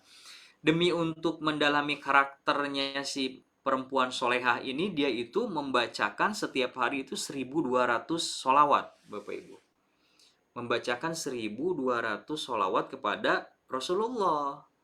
Karena kenapa? Si sosok yang, karena ini filmnya film kisah nyata gitu ya, karena dia ingin mendalam si sosok wanita yang akan dia perankan itu kesehariannya membaca solawat itu 1.200. Dan setelah selesai film dibuat, si artis film X ini itu langsung masuk Islam Bapak Ibu semuanya. Dengan dahsyatnya dia selalu membaca sholawat kepada Rasul. Dia itu didatangin di mimpinya. Jadi akhirnya dia jadi sadar dan dia itu jadi muslim yang taat. Oke. Baik Bapak Ibu semuanya, sebelum kita lanjutkan, ini udah ada beberapa pesan di kolom chat, saya akan bacakan dulu. Dari dokter, ada goal yang menengah bermental kaya. Ada goal menengah bermental kaya. Siap. Lalu Ibu Tuti, pernah ikutan berbisnis tapi barangnya nggak laku-laku, akhirnya aku bagikan aja jadi kapok. Oh, jangan gitu. Jadi kalau nggak berhasil dalam bisnis, coba lagi gitu ya. Karena ada cerita begini Bu Tuti gitu ya, ada cerita. Jadi ada seorang penambang emas gitu ya, ada seorang penambang emas, akhirnya di situ diketahui di situ ada emas. Nah, lalu digali, belum ketemu. Kata dia, oh ini harus pakai alat yang canggih nih katanya. Mungkin ada di kedalaman. Nah, dia beli alat itu, dia gali lagi nggak ketemu. Akhirnya dia stres. Dia kapok lah ya, sama-sama kayak butut ini. Dia kapok. Akhirnya si alat ini dia jual ke warga yang ada di sekitar itu, dan warga itu patungan beli alat itu dan diteruskan itu penggaliannya. Dan ketika digali oleh warga, cuman berapa meter lagi gitu langsung ketemu bongkahan emas. Nah, di situ kan wah, saya nyesel kenapa saya nggak nerusin itu gitu ya. Nah, itu. Jadi kalau bisnis itu jangan kapok gitu ya. Jadi kalau bisnis itu, kalau kita bisnis gitu ya di jalan A, di bisnis A, kita tekunin bisnis itu di A gitu. Jangan nggak berhasil pindah lagi bisnisnya ke B. Nah ini yang nggak akan bagus itu. Karena terus aja tekunin di situ, nanti juga kita akan ketemu suksesnya gitu. Walaupun harus berkali-kali tidak berhasil, nah, insya Allah akan berhasil. Terus jadi cek Sunda nama lamun keyang pasti parang, nah gitu. Kalau di mana ada kemauan di situ ada jalan, tapi jalannya harus jalan yang sama gitu, jangan bolak belok, jangan pindah arah. Bu Holly Peter, kalau nggak ada turunan yang berbisnis, apakah bisa? Soalnya saya juga sudah coba beberapa bisnis belum berhasil. Nggak ada turunan dari orang tua yang bisnis. Oh iya, ya bisa pasti. Karena bisnis itu bukan sesuatu hal yang diturunkan. Bisnis ini bisa dipelajari. Sama persis dengan kita itu belajar bicara, belajar public speaking misalkan. Eh, kita tuh awalnya kan nggak bisa bicara, atau bicara di depan umum tuh nggak mudah, tapi kita pelajari, kita belajar namanya ilmu yang namanya ilmu public speaking, kita asah terus, kita gali terus, dan akhirnya kita jadi sudah jago ngomong tuh ya, bisa jadi pandai bicara gitu. Nah persis seperti bisnis. Jadi bukan bisnis yang nggak berhasil, tapi kitanya yang kurang banyak dalam belajar dalam ilmu bisnis tersebut gitu. Nah, nanti mungkin ini jurus-jurus ini bisa dipraktekkan juga oleh Bu Holi gitu. Bu Holi, satu sama terhubung, jaksa saudagar dahsyat mimpiin Rasulullah Shallallahu Alaihi Wasallam. Benar sekali Bu Holi. Ini pada mimpi gara-gara orang yang punya anak amanah 500 dinar dan menjadikan jaminannya itu adalah Rasulullah. Akhirnya semua didatangi mimpi oleh Rasulullah Shallallahu Alaihi Wasallam. Ibu Tini Hanafi, Assalamualaikum. Mohon maaf suaranya timbul dan tenggelam. Oh, mohon izin, mungkin dari sinyal ya. Suaranya jadi ada dan nggak ada gitu. Bu Holly, langsung di-share di FB Korwil Sikapura atau nanti ada siaran ulangnya? Ini langsung di-share di FB Korwil Sikapura. Langsung ini lagi live. Nanti bisa dilihat juga di FB Korwil Sikapura. Dari Ibu Pipit, walaupun belum berhasil tetap jualan. Kadang kalau nggak laku disedekahin aja, tetap semangat. Yes, ya gitu aja. Sedekahin aja deh pokoknya, nggak laku gitu diiniin. Nah, nanti juga insya Allah kalau kitanya yakin, kadang-kadang kita yang suka nggak yakin dengan kemampuan diri sendiri gitu, akhirnya jadi semangatnya nggak bergelora lagi. Pak Danang, izin bertanya bagaimana caranya menjaga bisnis tetap semangat, tetap konsisten di saat omset sedang tidak naik, apalagi di saat kondisi saat ini setelah pandemi. Oke, jadi fokus sama impiannya, fokus sama visi misinya. Jadi Pak Danang, tentukan dulu bisnis Pak Danang itu pengen goalnya seperti itu apa. Nah, ketika kita sudah tahu goalnya, ketika bisnis di tengah-tengah itu nggak oke, nah, kita lihat goalnya. Oh, ini goal saya itu misalkan ingin menghajikan orang tua saya. Nah, ketika ini belum tercapai, tapi kita ingat sama goal, nah kita tuh pasti semangat lagi. Kita cari lagi cara, bagaimana caranya bisnis ini bisa bertumbuh kembali gitu. Pokoknya banyak cara lah ketika kita eh, berbisnis dengan maha mentor, yaitu Allah Subhanahu wa taala. Insya Allah akan banyak cara, Allah akan mudahkan, Allah akan tetap jaga semangat kita gitu ya dalam berbisnis. Pokoknya bisnis itu yang kita yang nggak betul itu nih, kita itu bisnis ya bisnis aja berjalan seperti air mengalir. Iya, kalau airnya itu bermuaranya gitu ya, mengalirnya ke sungai, atau airnya mengalirnya ke laut gitu. Tapi kalau misalkan airnya bermuaranya ke Spitting, nah ini kan nggak bagus. Nah makanya kita libatkan Allah dalam bisnis kita biar bisnisnya berhasil. Bu Holly Peter, siap belajar lebih lagi untuk ilmu bisnis. Siap Ibu, banyak ilmu bisnis di sana gitu ya. Kalau dulu saya lagi belajar bisnis, lagi kerja tahun 2008 gitu ya, lagu belajar bisnis tuh belajarnya dari Robert T. Kiyosaki gitu. Ada bukunya yang namanya Rich Dad Poor Dad, ada kuadran gitu ya, kuantum kuadran, ada lagi apalah, pokoknya banyak deh buku itu, buku-buku tentang motivasi bisnis gitu ya. Tapi Robert T. Kiyosaki itu ya memang awalnya saya baca buku itu ya buku Robert T. Kiyosaki gitu tentang Rich Dad Poor Dad. Itu bukunya enak banget dibacanya gitu, sampai bisa dipeluk-peluk bawa tidur gitu itu buku, karena itu bukunya ceritanya kayak novel gitu. Jadi ceritanya si Robert T. Kiyosaki belajar bisnis dari waktu kecil sampai dia sukses. Atau bisa juga dari motivasi Jack Ma gitu ya, Jack Ma yang Alibaba gitu, kita bisa belajar gimana sih dia itu 10 kali daftar ke Harvard University dan 10 kali juga dia nggak diterima di Harvard University. Tapi sekarang dia itu mendoseni gitu ya, menggurui dosen-dosen yang ada di Harvard University tentang ilmu bisnis gitu. Dari Bu Ika Puspita Dewi, hari ini kita bahas Rasulullah. Semoga yang hadir di sini semua bisa bermimpi Rasulullah. Amin ya Allah ya Rabbal Alamin. Dimudahkan segala persoalan yang sedang dijalani. Amin ya Allah. Amin ya Allah ya Rabbal Alamin. Faizatul amin. Bu Eti, amin ya Allah ya Rabbi, sukses terus bisnisnya untuk kita semua. Bu Siti Mariam, saya juga belum bisa berbisnis, sudah beberapa kali mana ya? Sudah beberapa kali dicoba.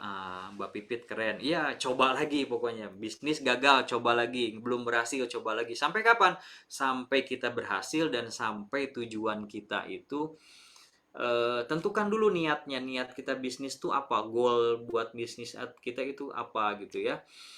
Waduh, udah dari 2008 belajar bisnis, sudah sukses di tahun 2023. Kalau saya belajar 2020 mudah bisnis.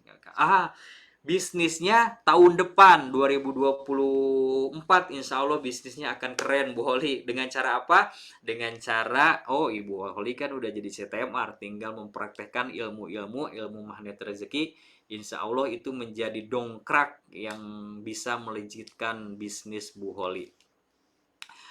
Kalau 2008 saya belajarnya ya meraba-raba gitu, tanpa mentor, tanpa apa-apa. Pernah belajar juga di Muslim Milioner gitu ya, bergabung di Muslim Milionernya punya Ipo Santosa, dan sekarang berlabuh di Magnet Rezeki. Insya Allah ilmunya itu akan saling lengkap melengkapi. Amin. Pakai 5 jurus ini siap belajar, siap. Wah, terutama jurus-jurus Magnet Rezeki. Siap, kita lanjutkan jurus selanjutnya Bapak Ibu semuanya. Masuk ke jurus keempat, yaitu sedekah. Nah, ini sedekah juga bisa membumingkan, melejitkan rezeki kita semuanya gitu ya. Tadi saya sebelum mulai juga dapat WA dulu, alhamdulillah ternyata dapat ujroh dari Pak Nas nih. Kan bisnis sama Pak Nas nih, dapat ujroh barusan ditransfer sama Mbak Nadia, alhamdulillah gitu ya. Ya, bisnis pokoknya berjalan aja gitu, berjalan, dan cari partner yang kita benar-benar percaya dan kita benar-benar yakin bahwa partner ini adalah amanah. Itu juga salah satu kunci sukses dalam berbisnis. Nah, ini di sedekah nih, apa sih, kenapa sih harus sedekah gitu? Di surat Al-Baqarah ayat ke 2261, auzubillahi minasyaitonirrajim, bismillahirrahmanirrahim. Masalul ladzina yunfikuna amwalahum fi sabilillah kamasali habbatin ambatat sab'a sanabila fi kulli sumbulatin mi'atun habbah wallahu yudha'ifu liman yasha wallahu wasi'un alim. Perumpamaan orang yang mengimpahkan hartanya di jalan Allah seperti sebutir biji yang menumbuhkan 7 tangkai. Pada setiap tangkai ada 100 biji. Allah melipat gandakan bagi siapa yang dia kehendaki, dan Allah maha luas dan maha mengetahui itu. Keutamaan sedekah itu berarti 700 kali lipat. Nah, kalau kita bisnis diiringi dengan sedekah, wah ini keren banget pokoknya. Kita kan bisnis, dapat penghasilan, oke, kita potong zakatnya 2,5%. Tambah lagi dong sedekahnya, misalkan 5%. Nanti kalau udah 5% tambah lagi 10%, misalkan 20%. Nah, ini kita sedekahkan gitu kan. Nanti kan zakat, misalkan zakat kan buat yatim nggak bisa nih gitu, kecuali kalau misalkan fakir miskin gitu ya. Karena kalau zakat itu ada golongan-golongan tertentu yang berhak menerima zakat. Nah, kalau sedekah kita kasihin aja ke siapapun juga. Nah, bisnis itu harus gitu. Hasil, walaupun bisnisnya belum kita bisa nikmati sendiri, tapi kita kasih nikmat bisnis kita itu untuk orang lain dulu deh. Nah, ini dahsyat nih. Ini keutamaan sedekah dalam berbisnis. Nah, jadi terus di surat Al-Baqarah yang ke-214, ataukah kamu mengira bahwa kamu akan masuk surga padahal kamu belum datang kepadamu cobaan seperti yang dialami. Nah, cobaan-cobaan dalam bisnis nih, yang nggak berhasil dalam bisnis, bisnisnya belum berhasil, bisnisnya nggak untung-untung. Nah, apakah kamu mengira bahwa kamu akan masuk surga atau belum datang kepadamu cobaan seperti yang dialami orang-orang terdahulu sebelum kamu? Nah, kira-kira di zaman dulu tuh banyak nggak orang berbisnis? Banyak ya Bapak Ibu ya. Terus kira-kira zaman dulu tuh banyak nggak yang nggak berhasil dalam bisnisnya? Banyak. Mereka tuh ditimpa kemelaratan, penderitaan, dan diguncang dengan berbagai cobaan. Sehingga Rasul dan orang-orang beriman bersamanya berkata, kapankah datang pertolongan Allah? Ingatlah pertolongan Allah itu sungguh sangat dekat. Nah, ini ayat yang bisa dijadikan maha mentor juga untuk kita semuanya. Kalau kita mengingat Allah, Allah itu deket sama kita. Nah, kita fokusnya sama bisnisnya terus, sama Allahnya yang punya bisnisnya nggak deket. Nah, makanya Allah nggak membersamai bisnis kita gitu ya. Nah, ini barang siapa yang peduli dengan urusan, oke, maaf. Barang siapa yang peduli dengan urusan saudaranya, maka Allah akan menyelesaikan semua urusannya, termasuk urusan bisnis kita. Oh, siap. Ini harus cepet nih sepertinya. Udah 9:30 nggak kerasa ini. Udah 9:30. Barang siapa yang peduli dengan urusan saudaranya, maka Allah akan menyelesaikan semua urusannya. Ini harus yakin Bapak Ibu semuanya. Karena tadi di ayatnya di Al-Baqarah tadi yang udah jelas sekali.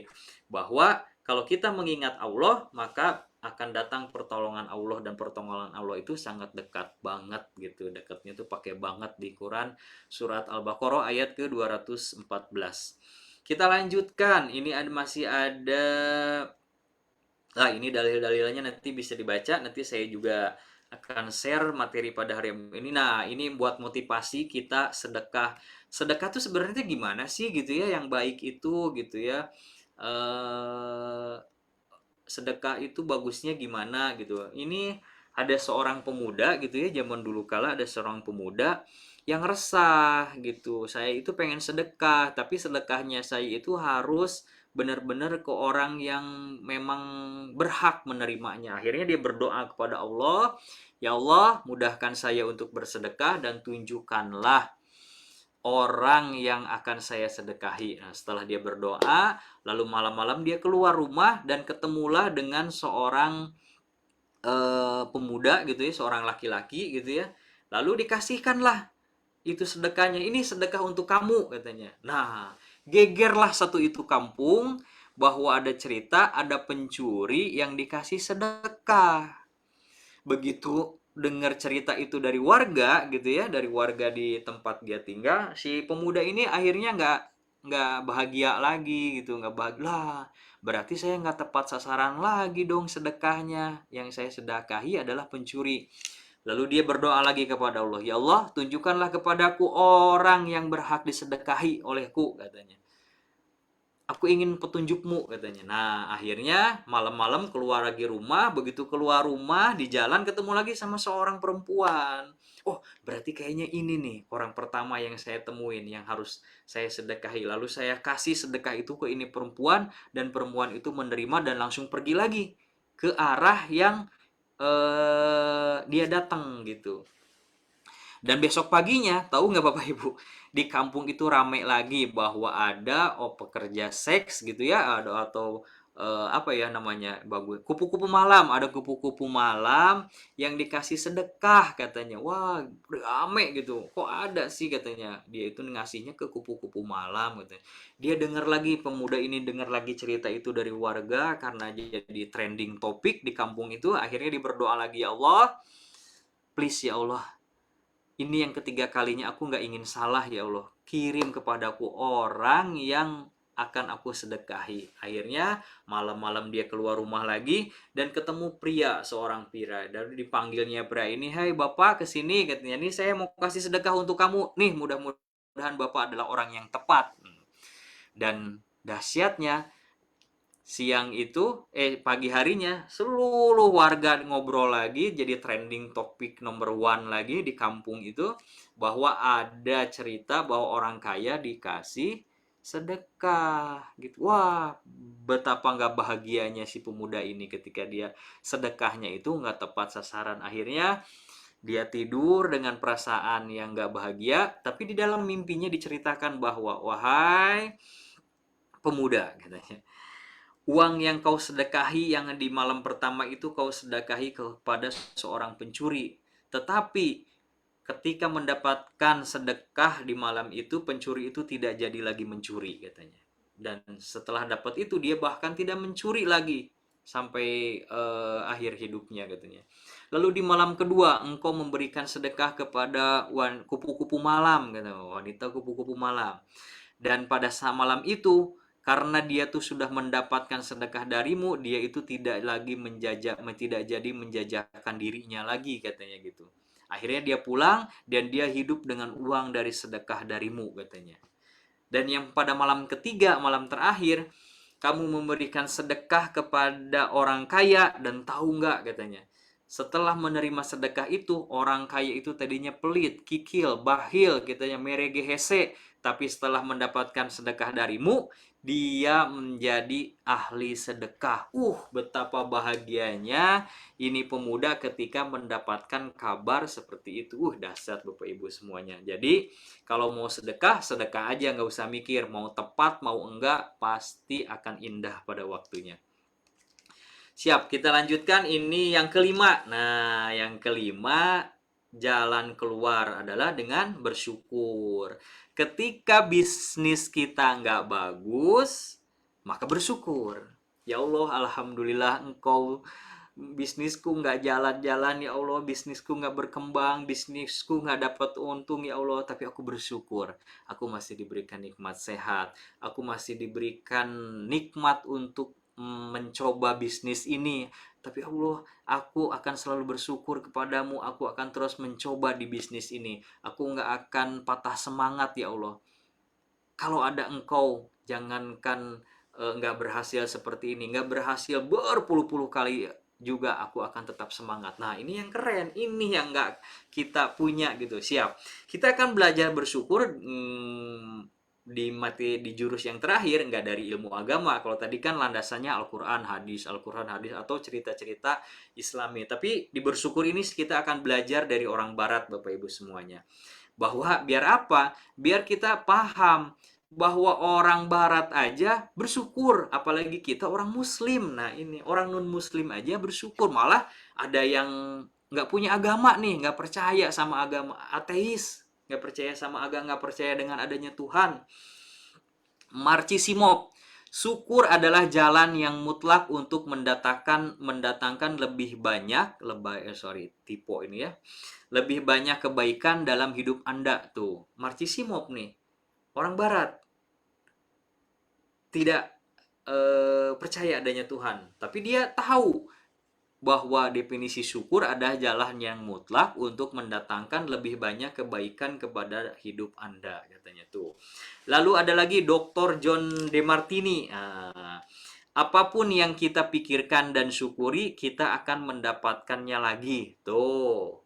Apapun yang kita pikirkan, LOP, dan syukuri, kita akan mendapatkannya lagi. Ketika kita kehilangan sesuatu, ketika yang kita pikirkan dan yang kita inginkan tidak dapat di hari itu oleh kita, tapi kita bersyukur, maka di lain kesempatan, di waktu yang akan datang, di hari-hari yang lain, kita akan mendapatkannya lagi apa yang kita pikirkan. Nah, itu ini dari Dr. DeMartini.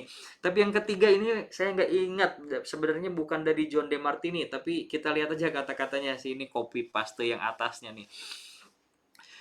Banyak orang yang menjalani hidup dengan cukup benar. Banyak orang yang menjalani hidup dengan cukup benar, tetapi miskin karena kurang bersyukur, tetapi tidak kaya karena kurang bersyukur. Nah, ini dia nih, bisa jadi nih.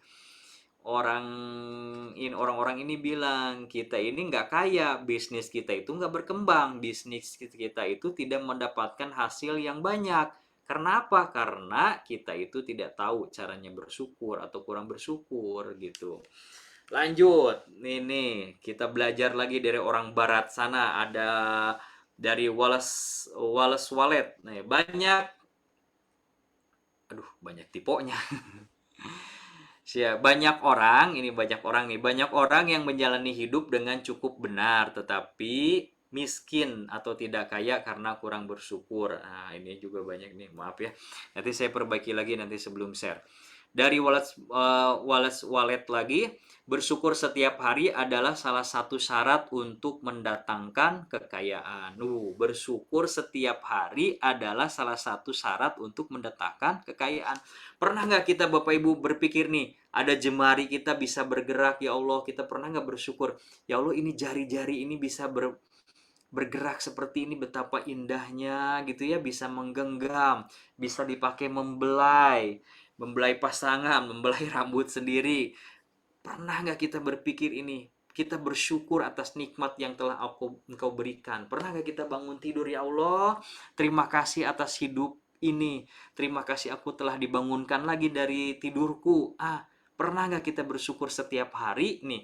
Karena Wallace itu berkata bersyukur setiap hari adalah salah satu syarat untuk mendatangkan kekayaan. Yang terakhir ini dari Dietrich Bonhoeffer 1906 sampai 1945.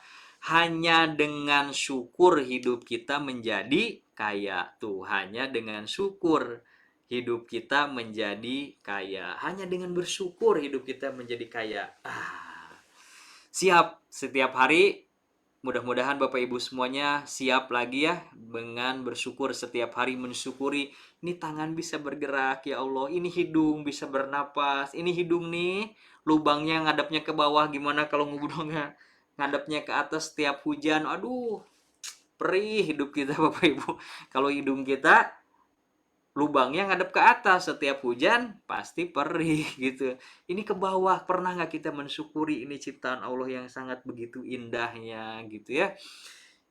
Siap, mudah-mudahan ini jurus pamungkas, kita belajar dari orang lain yang non-Islam. Bahkan ada orang di sini yang quotes-quotes ini, dia itu nggak percaya tentang adanya Tuhan, tapi dia itu percaya dengan bersyukur itu akan mendatangkan kebaikan. Bersyukur itu akan mendatangkan kekayaan. Bukan satu dua orang, dan banyak lagi ini yang saya ambil, ada 5 atau 6 gitu ya. Ada 6 yang mengatakan bahwa syukur dahsyatnya bersyukur. Banyak orang lagi yang berkata bersyukur, bahkan di literasi kita di Islam gitu ya. Wah, dahsyatnya bersyukur ini keren banget gitu ya. Nah, nanti kita tadi di 4 jurus di awal sudah belajarnya dari literasi dari Islam, dari Al-Quran, dan jurus yang bersyukur ini kita belajar dari orang yang tidak percaya dengan adanya Tuhan, dan bahkan dari juga non Muslim juga. Siap Bapak Ibu semuanya, terima kasih. Ini terakhir dari saya, sukses bisnis itu 95% mindset. Mindset itu apa? LOP nih Bapak Ibu. Mindset kita tuh nih, pikiran kita nih, bisnis itu harus berpikir sukses. Sukses, menang, kaya, berhasil. 5%-nya skill. Bapak Ibu, banyak teman saya yang punya klinik kecantikan atau klinik pengobatan, dokter. Dia itu bukan dokter, tapi dia punya klinik.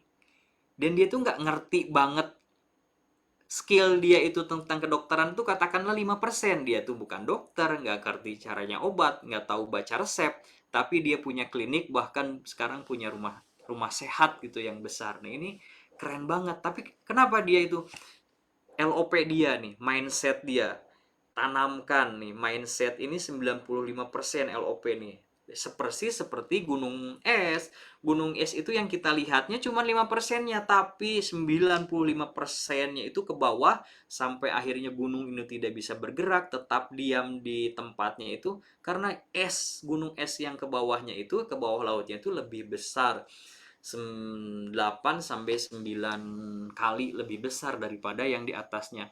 Jadi Bapak Ibu semuanya, kalau Bapak Ibu semuanya mau berbisnis, tanamkan mental bisnis dalam pikiran Anda, mindset, bisnis Anda harus diatur lagi, di-LOP-kan lagi bisnis Bapak Ibu itu mau seperti apa, mau bagaimana biar bisa berhasil. Jadi mindset, tentukan goalnya biar dalam keadaan kita nggak semangat bisa sampai terus semangat. Oke, siap. Itu materi saya saya pada malam hari ini karena oke. Jadi nanti yang beda dagang sama bisnis apa ya? Pokoknya intinya beda dagang sama bisnis itu gini. Kalau karena ada gini ya, ada yang pernah ada cerita gitu ya, terima ini nih bisnis saya nih, lihat ini saya bisnis restoran katanya, bisnis rumah makan, ini bisnis saya bisa menguntungkan. Nah, ketika dia ditanya balik, eh ini ibu bisnis atau dagang katanya.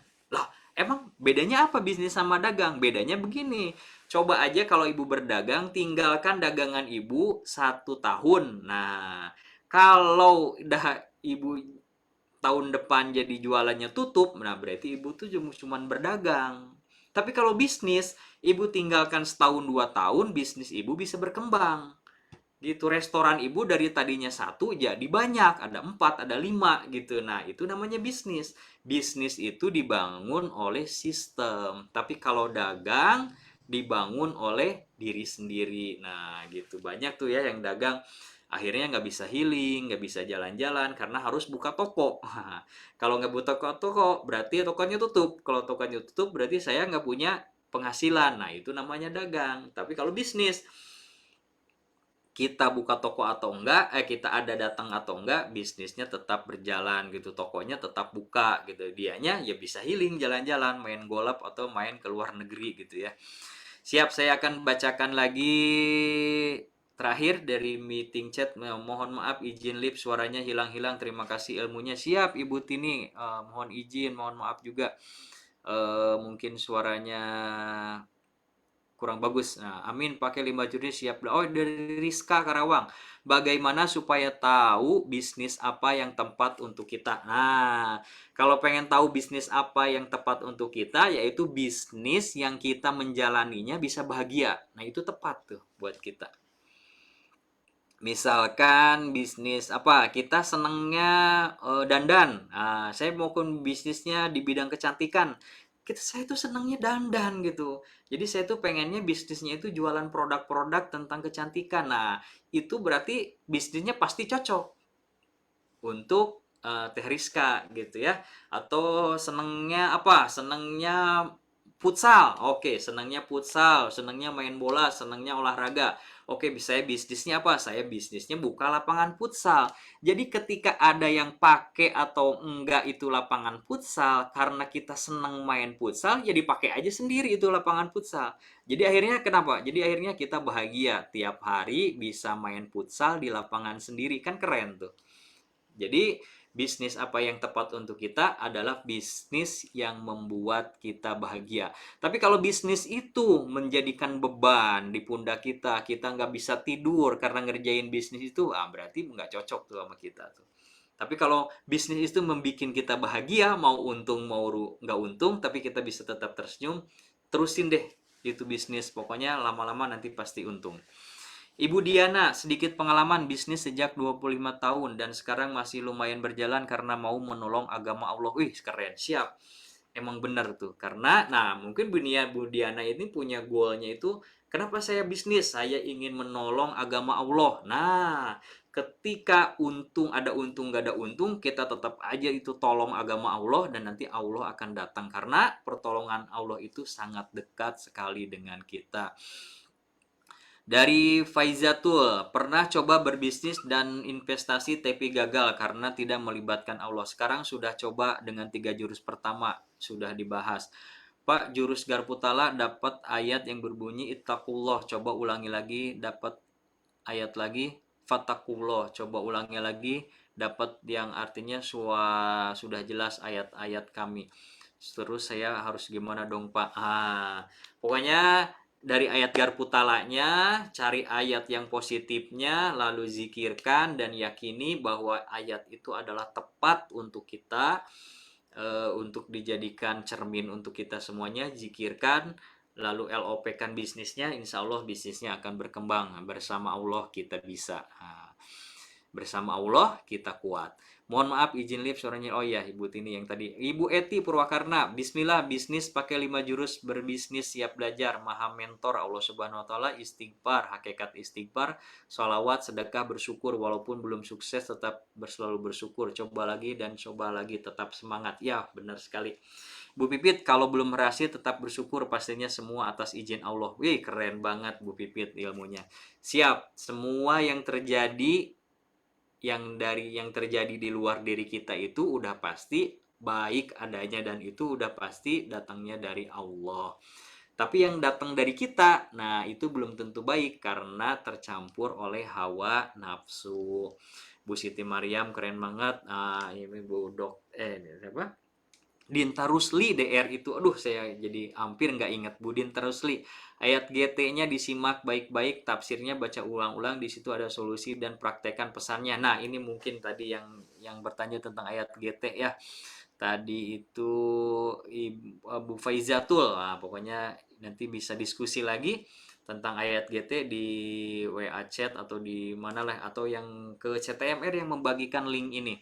Siti Mariam, terima kasih ilmunya Mas Bedan. Siap, sama-sama. Bu Dinta Rusli, terima kasih Mas Ketua. Bener, LOP sekarang dikasih bahari sama Allah. Holy Peter, bisnis yang buat bahagia, bahagia tanpa syarat. Mungkin yang hadir di sini belum tahu bisnisnya Pak Mirdan apa. Oh, ya belum. Bisnis saya itu bisnisnya satu sih yang dijalani sehari-hari, bidang jasa pemeriksaan keselamatan dan kesehatan kerja. Nah, itu berhubungannya dengan industri-industri yang ada di Kota Karawang gitu. Jadi waktu itu lagi kerja di Jakarta, saya itu mikir di Karawang itu banyak sekali industri gitu ya, apa gitu yang bisa ini. Tapi saya nggak mau kerja di pabrik gitu. Akhirnya mikir, oke deh saya yang meriksa itu pabrik-pabrik sampai pabrik-pabrik itu bisa dikatakan oke oleh pemerintah. Nah, kita tuh sebagai konsultannya gitu. Lalu ada lagi bisnis Dinar Hoirul Rizikin. Nah, nanti terus ada juga bisnis dengan Pak Nasrullah tuh yang barusan tadi saya bilang, baru dapat ujroh, transfer ujroh sama Pak Nas melalui Mbak Nadia dari MRC, itu bisnis dengan Pak Nas juga. Dan ada beberapa bisnis yang lain lah gitu ya. Karena saya tuh mikir gitu, bisnis tuh harus ada yang utama dan harus ada yang sampingannya gitu. Jadi kalau satu kerannya nggak bagus, airnya keluar, nanti di keran-keran yang lain tuh ada gitu. Nah itu sih bisnis itu. Pak Danang keren. Oke siap, terima kasih. Baik Bapak Ibu semuanya, karena waktu juga yang udah jam 10 kurang seperempat ini. Mudah-mudahan bisa daftar nih Pak. Kebetulan dulu saya pengalaman di audit. Oh siap Bu. Bu Ika ya, boleh nanti. Siap. Baik Bapak Ibu semuanya, terima kasih untuk malam hari ini yang telah membersamai kita semuanya di KOMR yang ke-18, kajian MR Magnet Rezeki. Yang ke-18, mudah-mudahan kita semuanya dibahagiakan dan dimuliakan oleh Allah Subhanahu wa taala, dan mudah-mudahan ilmu kita pada malam hari ini bisa menjadi ilmu yang bermanfaat dan menjadi penyemangat untuk kita semuanya dalam berbisnis tentunya. Terima kasih Bapak Ibu semuanya. Salam untuk keluarga di rumah. Mudah-mudahan besok menjalani hari menjadi lebih semangat lagi. Bangun tidur dengan bersyukur. Bangun tidur langsung bersyukur sama Allah atas segala nikmat yang Allah berikan kepada kita semuanya. Kita tutup KWMR yang ke-18 pada malam hari ini dengan membacakan doa kafaratul majlis. Bismillahirrahmanirrahim. Subhanallah wa bihamdika asyhadu alla ilaha illa anta astaghfiruka wa atubu ilaik. Bapak Ibu semuanya, saya Mirdan Hardiansah pamit undur diri dari hadapan Bapak Ibu semuanya. Selamat istirahat, salam untuk keluarga.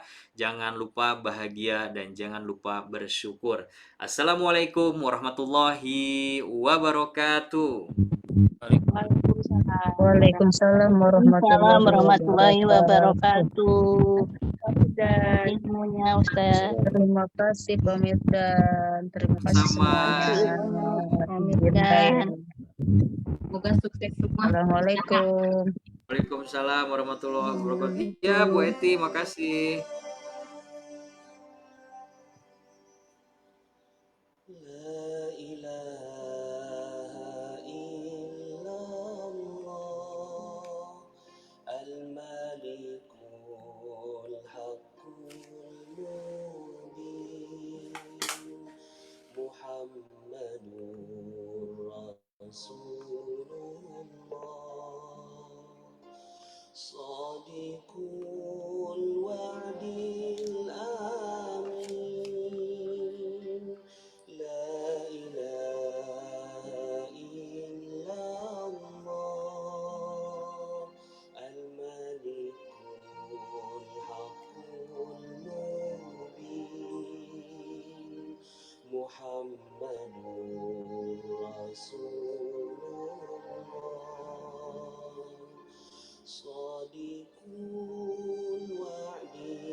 والصهد